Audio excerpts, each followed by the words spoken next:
Les services de main-d'œuvre L'Appui ont récemment lancé le projet Action Collation, qui vise à réinsérer des gens en emploi dans notre région.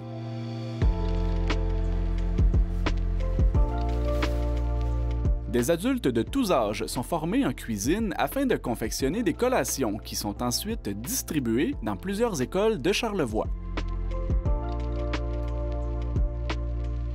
Comme l'explique la chargée du projet, les buts ciblés par cette initiative sont multiples. C'est vraiment une idée à la base qu'on a développée. Là, moi, c'est une discussion avec Service Québec, on s'est dit on le fait. Fait qu'eux, on dit on va regarder si on peut le financer. Parce qu'à la base, il faut qu'ils financent. Notre but, c'est l'employabilité. C'est quoi les objectifs du projet, oui, justement? Bien, c'est d'être intégrés au niveau du marché du travail, mais qu'ils soient heureux aussi au niveau du marché du travail. Qu'il y ait vraiment une piqûre quelque part qui fait toute la différence. L'intervenante précise que le projet a été monté à partir de critères de sélection qui favorisent une démarche proactive. Bien, premièrement, ça prend 18 ans et plus. Ça, c'est la base. Mais après, la limite d'âge de l'autre côté, tant qu'ils ont de la volonté, il n'y en a pas. Donc, on commence à 18 ans. Puis après, bien, il ne faut pas qu'il y ait d'emploi au moment où ils s'inscrivent. Ça, c'est la base. Parce qu'écoute, s'ils travaillent à temps plein, ils ne lâcheront pas un job à temps plein pour venir sur un projet de 5-6 mois. Tu sais, le total, c'est une vingtaine de semaines. Là. Donc, puis c'est volontaire. On ne fait pas faire le chômage.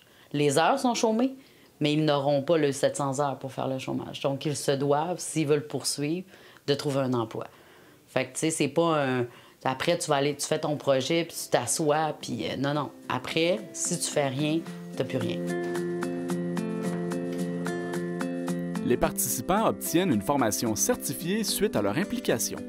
Tu fais un projet, puis un projet, il faut que tu ailles chercher un maximum. Donc, ils ont été chercher une formation MAPAC en manipulation qui a été donnée, si on l'a financé. Service Québec le finance aussi, parce qu'on l'inclut dans les formations. Ils sont allés chercher un RCR, 8 heures. Qu'on a payé. Ensuite, en plus, on se dit, bien, il y en a qui ont des diplômes, mais pas beaucoup. Je pense que la plupart de ce qu'on a, ils ont peut-être un secondaire 5, pas sûr, ou entre deux. Fait que là, on se dit, qu'est-ce qu'on peut donner de plus pour qu'il y ait un certificat?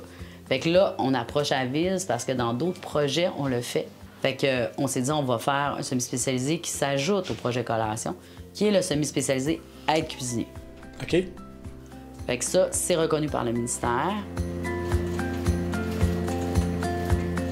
Une enseignante accompagne ainsi le groupe tout au long du projet.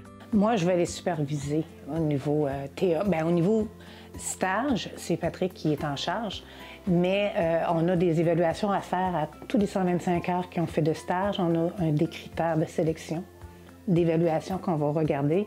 Patrick fait une première évaluation, le jeune fait une première évaluation et ensuite on s'assoit ensemble et on regarde l'évaluation. Est-ce que c'est réaliste? Est-ce qu'on a amélioration? Qu'est-ce qu'on doit faire? Par la suite, il y a le côté théorique. Comme Nathalie disait tout à l'heure, on a un 75 heures théorique à faire. Madame Harrison précise que son mandat est d'aiguiller les participants dans leur développement professionnel. Le cours qu'on a choisi pour ce projet-là, c'est choix de métier. C'est d'aller chercher tes intérêts, tes forces, tes faiblesses et te préparer à des entrevues. Puis, éventuellement, peut-être aussi retourner sur le marché, pas sur le marché du travail, oui, marché du travail, mais aussi peut-être à l'école. Parce que le semi-spécialisé ici peut les amener à retourner faire un DEP. Des fois, on va faire l'analyse, nos conseillères en orientation vont faire une analyse du dossier et ils vont dire, ah, lui, au niveau académique, il a déjà son français, ses maths de 4, il peut y ouvrir des portes. Donc ça, c'est pour les jeunes, je pense que c'est un plus parce que le cours se donne dans un contexte à l'extérieur du centre. Parce que la plupart des jeunes qu'on a ici, c'est des jeunes qui ne voulaient pas retourner à l'école. Donc c'est une autre façon de voir l'école.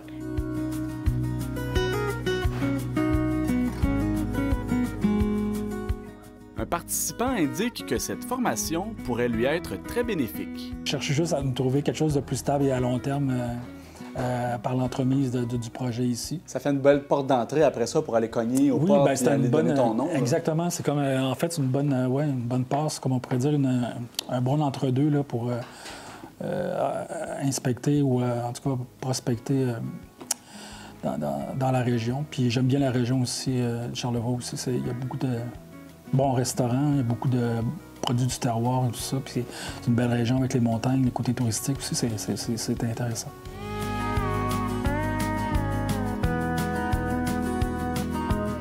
deux autres participants soulignent le bel esprit de groupe qui s'est créé à travers cette aventure. Après 2 mois, là, on s'est déjà aînés. On se fait des blagues entre nous autres. Ben, c'est ça, quasiment devenir des amis. Là. Mais oui, L'important, c'est d'avoir une bonne relation. d'avoir une bonne relation à nous autres.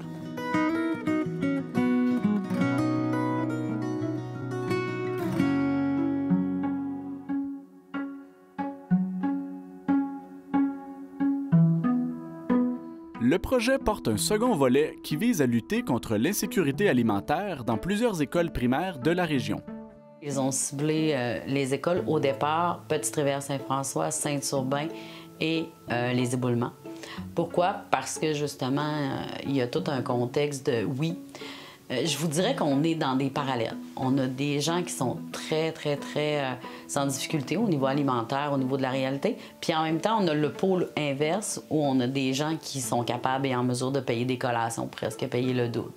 Mais dans les deux cas, aussi paradoxal que ça puisse paraître, j'ai des parents, moi, qui m'ont dit « Mes enfants, je leur mets full collation, ils les mangent pas. » Mais quand c'est une collation que vous servez, ils en mangent. Parce que là, il voit son ami en manger, fait que là, il en mange. Puis j'en ai d'autres qui n'ont rien, fait que ça lui fait quelque chose dans le ventre.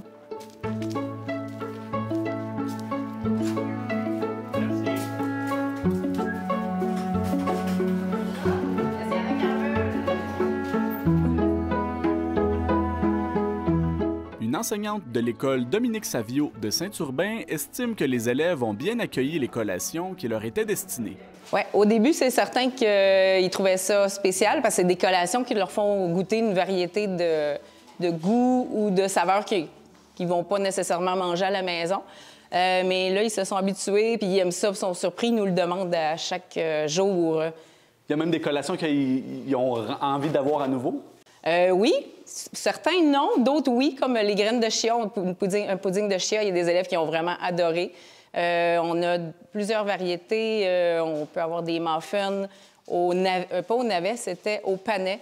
Alors, il y a plusieurs goûts comme ça que les élèves, oui, ils ont hâte de regoûter, comme aujourd'hui, les boules d'énergie, là, ça, ils adorent.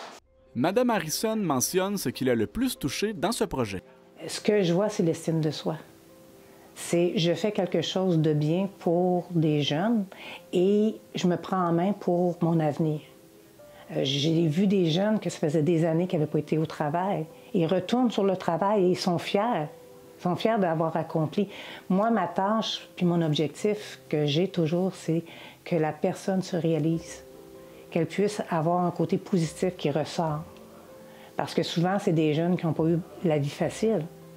Nathalie Tremblay se dit très reconnaissante du soutien financier des partenaires dans le projet. Mais moi, si j'ai pas les caisses des jardins qui me donnent le montant cette année, il n'y a pas de projet collation. Moi, c'est grâce à Desjardins, là, parce qu'on parle quand même de 33 000 en budget là, au niveau des collations, seulement en denrées. Là. Puis on s'entend, c'est 6 à 8 mois par année. Là. Fait que, tu sais, on est vraiment chanceux parce que si c'était non, on le faisait pas. La rémunération versée aux personnes en formation provient quant à elle d'un autre partenaire d'importance. On commence avec le principe de ça nous prend des subventions salariales pour payer salaire. Ça, Service Québec, c'est là qu'ils ont travaillé très fort. Puis moi, je lève vraiment mon chapeau parce que sans Service Québec, ce projet-là, il n'existe pas. Là. Parce qu'on ne pourrait pas payer là, chacun des jeunes, c'est impossible. Les services de main-d'œuvre L'Appui sont présents dans Charlevoix depuis plus de 30 ans pour favoriser l'insertion professionnelle des jeunes et des moins jeunes.